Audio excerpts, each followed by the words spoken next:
नमस्कार, मुद्दा देख रहे हैं आप। मैं हूं आपके साथ नेहा दुबे।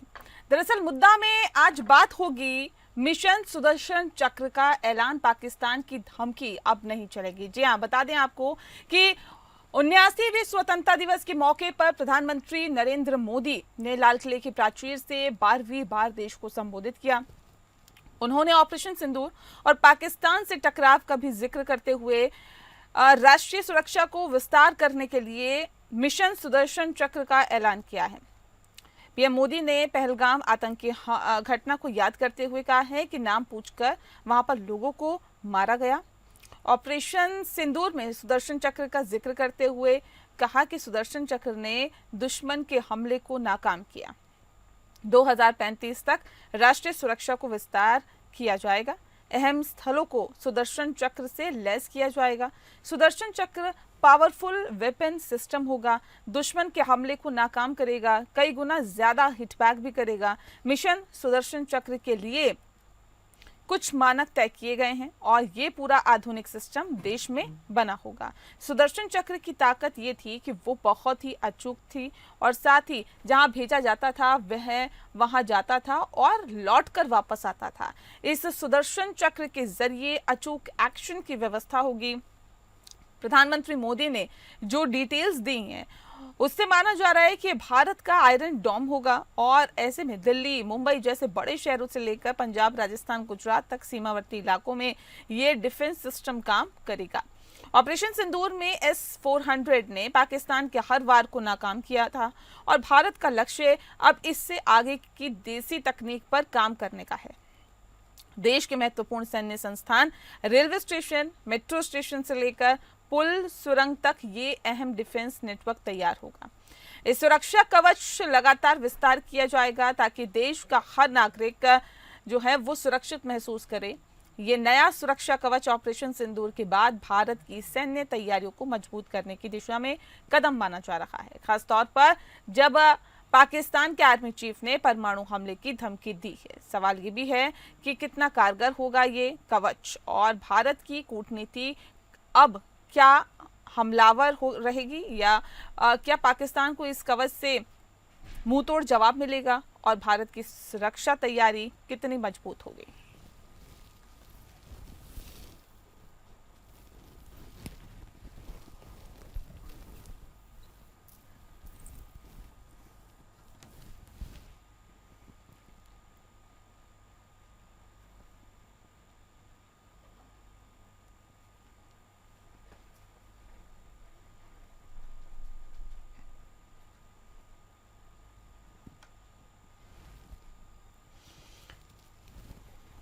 और इस विषय पे तफसील से चर्चा करने के लिए खास मेहमान हमारे साथ मौजूद हैं जो कि कर्नल बीबी पांडियन जी हैं, जो कि रक्षा विशेषज्ञ। बहुत स्वागत है आपका। और हमारे साथ डॉक्टर जेनिस दरबारी जी हैं जो कि डिप्लोमेट हैं। आपका भी जेनिस जी बहुत बहुत स्वागत है। इस खास कार्यक्रम की शुरुआत कर्नल साहब आपके साथ करते हैं। सर, इसे किस तरह से देखते हैं और ये कवच क्या वाकई काफी ज्यादा महत्वपूर्ण रहेगा भारत के लिए? आवाज लगता नहीं पहुंच पा रही है। जेनिस जी का रुख कर लेते हैं। जेनिस जी, देखिए, मिशन सुदर्शन चक्र का ऐलान किया गया, पाकिस्तान की धमकी अब नहीं चलेगी। जिन बातों का जिक्र प्रधानमंत्री ने आज किया वो कितना महत्वपूर्ण है सुरक्षा के लिहाज से? पहले तो मैं आप सबको नमस्कार करती हूँ। मैं doctor Janis Darbari, I am the head of mission of Montenegro in India. I would wish you all a very very happy Independence day.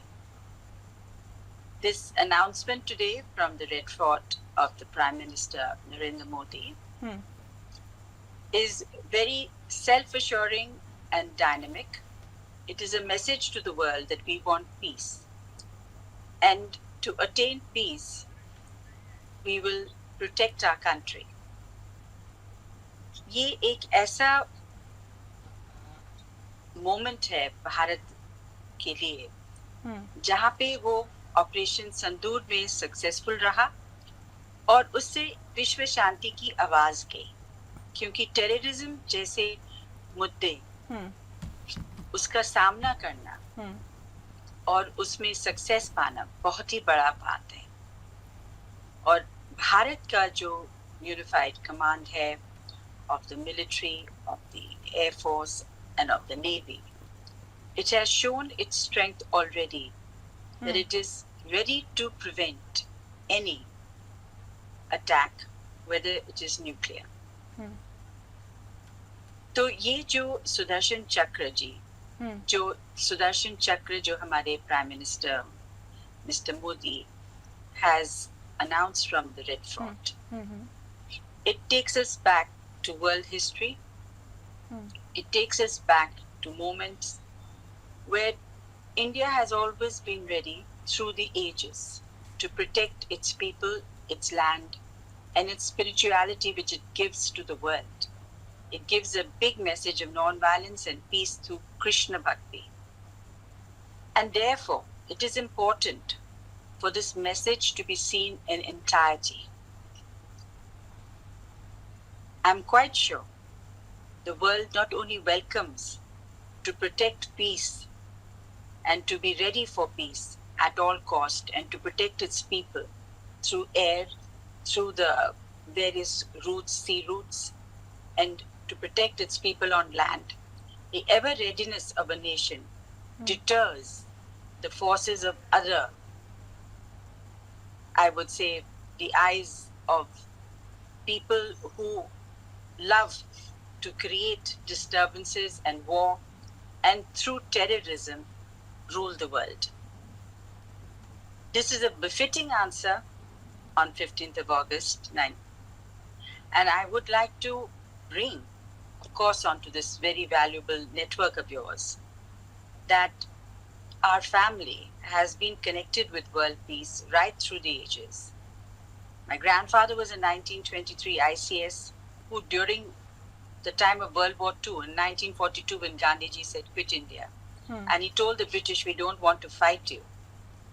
You're an imperialistic force, you have the latest technologies to conquer many nations. But in India, how will you fight this non-violence? And that's when my grandfather, as a British officer, in 1942, 19th August Kranti Divas to aane wali hai, he raised the flag in Balia and made it a case precedence for the Britishers to understand that it is not correct to conquer territories through violence. And that's exactly was the message through Bagi Balia. Of course, we are going to be making a film on it and telling the world that world peace at any cost. So we have civil servants who, being a part of a very, the steel frame of any country, they have the right also to raise their voice and counteract military power. And that's what the ICS did in 1942, to counteract the military power of Wavell, who was very well known during World War II. He had all the victories in Europe, and he was the face of the Britishers. And when he was posted to India, you can imagine how the Indian people rose and when they said quit India. So India has a history of world peace and leading the way in world peace. And after that, my father in independent India was in the United Nations delegations in the 50s. And they counteracted many policies of protecting countries and helping them gain independence, whether it was Tunisia or Morocco, or whether Algeria and the Suez Canal crisis. Very important things were then discussed in the United Nations Forum, and they were solved to prevent world war to take place. And this arms race, we've always called it the arms race, when countries have to equip themselves despite the fact that they drain their economy. So when we are working towards world peace and armaments have become a must, I think countries which already have built their armaments should lead also the way. Whether today we have Russia and we have America, the very big forces, and they also should lead the way, saying there would be no need for countries to invest more and more in this and take away, doctor Janice, मैं लौटती हूँ दोबारा से आपके पास, लेकिन अभी फिलहाल रुक कर लेती हूँ कर्नल साहब का। कर्नल, पांडियन जी, किस तरह से देखते हैं, क्योंकि 2035 तक राष्ट्रीय सुरक्षा को विस्तार किया जाएगा, ये प्रधानमंत्री नरेंद्र मोदी ने कहा है, और अहम स्थलों को सुदर्शन चक्र से लैस किया जाएगा, ये कितना जरूरी है? 2025 से 2035 ये 10 सालों का सफर जो रहेगा, ये सुरक्षा के लिहाज से अपने आप को मजबूत करने के लिए कितना जरूरी आप समझते हैं? और प्रधानमंत्री नरेंद्र मोदी की बातों से क्या निकल के सामने आए, क्या वो उनकी नीति रहेगी, क्या नीति रहेगी? कर्नल साहब, आवाज मिल पा रही है आपको? नहीं, आवाज तो आ रहे हैं, लेकिन I am not able to connect with you. Hello. जी जी जी सर, आपकी आवाज हम तक पहुंच रही है, आप अपनी बात को रखिए। 2035 तक राष्ट्रीय सुरक्षा को विस्तार करने की बात प्रधानमंत्री नरेंद्र मोदी ने कही है। ऐसे में सवाल इस बात को लेकर है कि उनका ये कहना है कि अहम स्थलों पर सुदर्शन चक्र से लैस कर दिया जाएगा, जो भी देश में अहम स्थल होंगे। अब ऐसे में ये जो 10 साल है 2025 से 2035 सुरक्षा के लिहाज से कितने महत्वपूर्ण है, क्या लगता है आपको? एक्चुअली जब प्रधानमंत्री हमारा जो है देश की प्रधानमंत्री बना था 2014 में, उसका बाद जो है इन्होंने जो रिफॉर्म्स जो है डिफेंस फोर्सेस में लेके आए हैं वो बहुत महत्वपूर्ण है। अभी 10 साल में जो है हमारा आर्मी हो, एयरफोर्स हो, नेवी हो, बहुत मजबूत बन गया, क्योंकि हमने बाहर का देशों से we have purchased lot of equipments and Rafale जैसे जो है विमान वगैरह खरीदा है। इसी में जो है देश जो है बहुत मजबूत हुआ है।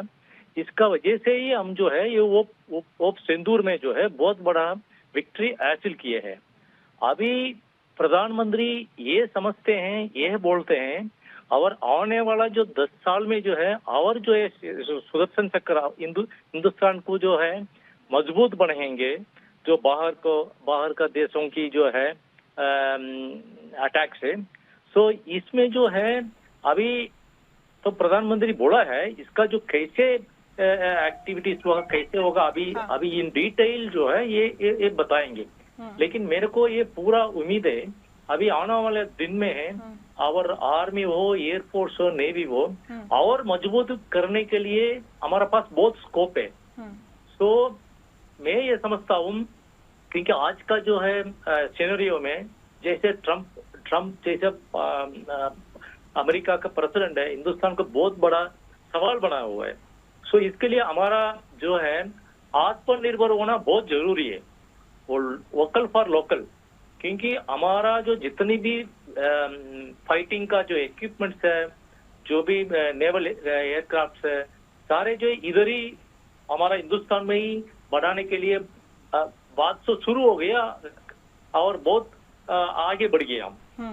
फॉर एग्जाम्पल पहले जो 10 साल का पहले कोई भी हम एक्सपोर्ट नहीं करते थे, आजकल जो 23,000 करोड़ जो है इक्विपमेंट्स जो हमारा जो है फाइटिंग इक्विपमेंट्स जो है हमने एक्सपोर्ट भी किए हैं, और बड़े बड़े इक्विपमेंट्स हमारा देश में ही बनाने के लिए हमने बहुत, जैसे डिफेंस कॉरिडोर जो यूपी में भी है, तमिलनाडु में है, ये अभी प्रोडक्शन में आने वाला है थोड़ी दिनों में।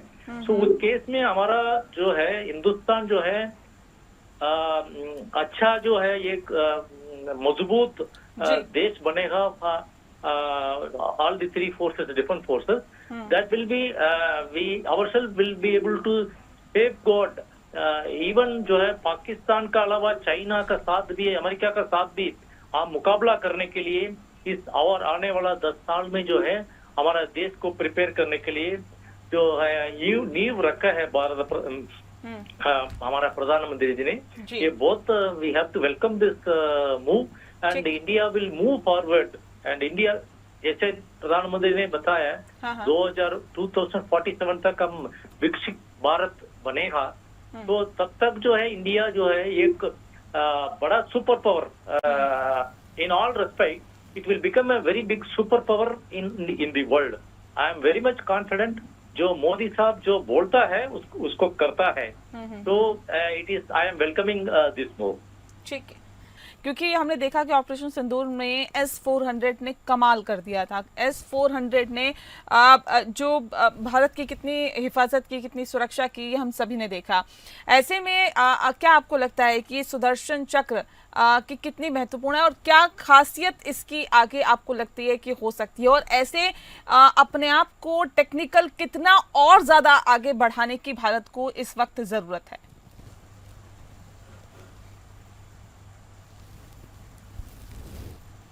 Janice ji.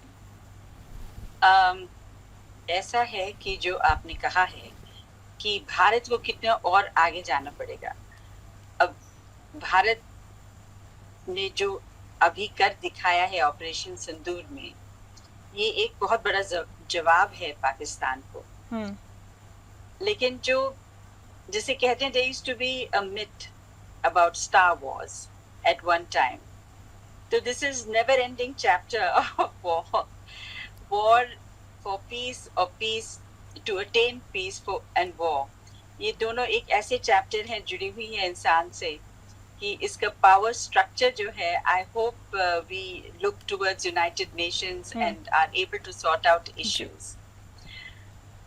Of course, it's a salute to all the armed forces today who have protected land and territory so well. And of course, it's internationally acclaimed and understood India's role and India's fight against terrorism. It's very important to understand that every defense is used for the positive force for the world and humankind. So I'm so glad that, of course, this announcement today would have, जो कहते हैं पूरे देश को संभाल के रखना और एक सुदर्शन चक्र या एक सुदर्शन कवच बना करके उनके लिए रखना, वो प्रॉस्पेरिटी के लिए बहुत इम्पोर्टेंट है, क्योंकि किसानों को, doctors, all walks of life के जो लोग हैं, प्रोफेशनल लोग हैं, उनको एक हिम्मत मिलता है कि हाँ, अगर हम और भी डेवलप करेंगे, इकोनॉमिक आगे बढ़ेंगे, तो हमारा सुरक्षा करने वाला कोई है। और ये किसी वक्त इसका जो कहते हैं प्रोटेक्शन होगा, इट्स इम्पोर्टेंट, क्योंकि जब आप एक्सपोर्ट्स डेवलप करते हैं तो आप एक फैक्ट्री लगाते हैं, तो यू वांट इट्स सिक्योरिटी। और जब सिक्योरिटी का पूरी तरह से हर भारतीय के नस में पहुंच जाता है कि वो एट एवरी सर्कमस्टांस हर तरीके से प्रोटेक्टेड है, तो ये बहुत अच्छा मैसेज पूरे संसार में जाता है कि कोई तो विश्व शांति के लिए कदम उठा रहा है और पुख्ता कदम उठा रहा है। और भारत का जो इतिहास है, जो हमारा जो महाभारत भी जब हुआ था, तो उसमें जब कृष्ण जी ने सुदर्शन चक्र जब इस्तेमाल किया था, तो वो होता है जब it's impossible to fight a person who doesn't want to understand. तो वो जो चीजें हैं, उन चीजों को यूनाइटेड नेशंस में किसी न किसी तरह से ले जाकर के इसको सॉल्व करना जरूरी है, क्योंकि हर एक मुल्क आजकल जुड़ा हुआ है through exports, through very different type of migration, whether it is labor from India going abroad. So everybody wants their family की सुरक्षित हो और एटमॉस्फेयर भी सुरक्षित रहना ही चाहिए। तो इसमें भारत ने जो आगे बढ़ के रोल आज सामने रखा है विश्व के सामने जी, ये सिर्फ भारत तक सीमित नहीं है, ये पूरे विश्व में एक आवाज है कि हम किसी तरह का भी टेररिज्म नहीं बर्दाश्त करेंगे अपने लोगों के ऊपर। और ये एक हमारे भारत के लिए नहीं है, we are the face for many nations, India is the face for many countries, and India is providing security for many of the Asia countries also, when we talk very boldly. And this was not from today, this is from ages and from the history of India. So India's stand is most welcome internationally. India's aspirations to protect the people of India and to protect the people of the world is a message कि हर एक nation can start developing their defense forces to protect their nation. But ऐसा terrorism कोई भी बर्दाश्त नहीं करेगा, और जब भी कहीं भी कोई भी टेररिज्म करेगा उसका मुंह तोड़ जवाब दिया जाएगा। और ये मैं कहती हूँ बहुत ही बड़ा संदेश है आज विश्व के लिए और विश्व की शांति के लिए, क्योंकि जहां अमेरिका और रशिया फेल हो रहे हैं, वो एक दूसरे की तरफ नहीं जा पा रहे हैं, कि वो नहीं कर पा रहे हैं कि विश्व शांति लाए, तो शायद भारत का ये step will help the world to understand that yes, there are countries जो सामने आ रही हैं और वो कुछ करेंगी देश के लिए और विश्व के लिए करेंगी। और आज ये एक बहुत ही मजबूत विश्वास के साथ जो प्रधानमंत्री ने कहा है गया है पूरे संसार में, ये सिर्फ भारत तक सीमित नहीं है। और मेरे ख्याल से जो हमारे जो नेबर्स हैं, इमीडिएट नेबर्स जैसे बांग्लादेश है, हमने उनको प्रोटेक्ट किया, हमने दिखाया विश्व को कि विश्व शांति कितना इम्पोर्टेंट है। और इसी तरह मेरे ख्याल से जिसके ऊपर जो जहाँ टेररिज्म था, वो देश भी समझ जाएगा बिल्कुल कि हमें हाथ जोड़ना है। बिल्कुल मैसेज वहां तक गया है, बिल्कुल सही है बात आप कह रही हैं जेनिस जी। ये मैसेज जो आज लाल किले की प्राचीर से प्रधानमंत्री नरेंद्र मोदी ने दिया है, वो मैसेज वाकई वहां तक गया है जहां तक पहुंचाना चाहते थे। पांडियन जी, सवाल ये भी है कि देखिए अब रक्षा नीति में क्या वाकई आपको लगता है जिस बदलाव की जरूरत थी उस बदलाव की तरफ हम बढ़ रहे हैं? क्या लगता है कि कुछ बदलाव ऑपरेशन सिंदूर के बाद महसूस किया और उसके बाद हम उस दिशा में आगे बढ़ रहे हैं कि कैसे, कहां पर कितनी मजबूती की जरूरत है? एक्चुअली मोदी जी जब देश का प्राइम मिनिस्टर बना, उसी टाइम से ही उनकी जो है इच्छा था भारत का जो है डिफेंस फोर्सेस को, हमारा जो है देश की रक्षा के लिए मजबूत बनाने के लिए उन्होंने उसी टाइम संकल्प ले लिया था। उसका बहुत ही जो है उन्होंने आपने एक एक कदम उन्होंने जो है भारत की रक्षा के लिए जो भी उठाए आपका सबका पब्लिक डोमेन में, तो एक एक साल में नहीं, कंटिन्यूसली वो डिफेंस फोर्सेस को बहुत स्ट्रांगली बना के रखे। अभी तक जो है उन्होंने जो है कंपेयरिंग टू 10 years बैक, अभी जो है हिंदुस्तान को जो डिफेंस फोर्सेस है बहुत स्ट्रांग हो गया। लेकिन ये इतना ये पूरा नहीं है। अभी भी हमारा जो डिफेंस फोर्सेस को वो बहुत मजबूत बनाना चाहता है, क्योंकि हमारा से भी बड़ा स्ट्रांग डिफेंस फोर्सेस है, जैसे अमेरिका है, चाइना है और है।